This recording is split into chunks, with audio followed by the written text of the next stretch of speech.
สบายดีทุกคนหรือเบิ่งมีเฮ็ดปวกแต่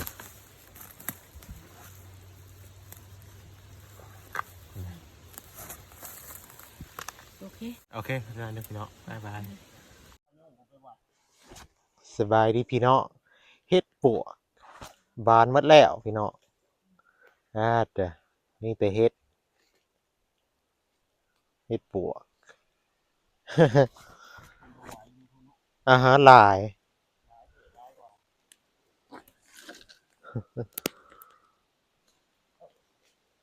สำเป็นเมืองน้อย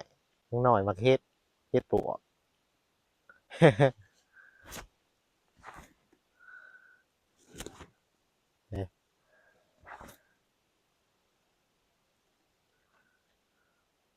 เจ้าเก็บเฮ็ดบ้าน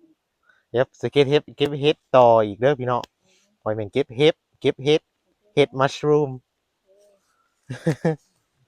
โอเคขอบใจมากคนมาติดตามเบิ่งเด้อเอาสิเก็บต่ออีกเด้อฟังเบิ่งเด้อ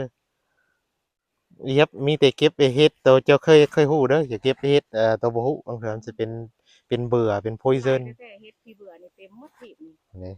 แล้วทางหลังนี่มีหลาย อย่าคันฟิวเด้อพี่น้องโอเคไปเท่านั้นเด้อบ๊ายบายสบายดีพี่น้องนี่ล่ะกินข้าวแล้วมาเก็บเฮ็ดเทื่อที่3มานี่แล้วมีแต่สมาบัดนี้ก็หน้านี่ยิ่งกระแตยิ่งกระเหาะ next time we come it's going to be squirrel hunting now hunting season in general มีแต่ไป hunting วันนี้บ่มีอยู่เฮ็ดหักบ่มีหักไวแมนไวแมนตัวเมนของวันนี้มีแต่ไปยิ่งกระแตเหาะเลยแล้วกินข้าว ถ่ายรูปมากันเจ้าเบิ่งเวลาเล่นรถบอกเจ้าเล่นรถไปสิ ฮอลแลนด์ในไฮเวย์94ทางด่วนไฮเวย์94ทางด่วน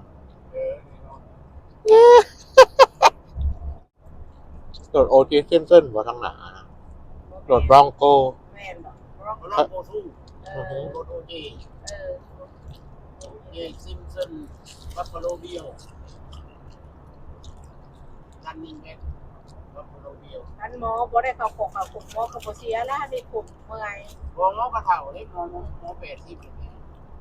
แต่ว่าโอ้ยก็ถ่ายกล้องอยู่เดือนโอเคเสียบ๊ายบายบักล่ะ โอเคขอบใจเด้อทุกคนมาติดตามมาเบิ่ง Thank you on watch and subscribe. We see you very much. Okay, หมดเท่านี้เด้อบ๊ายบาย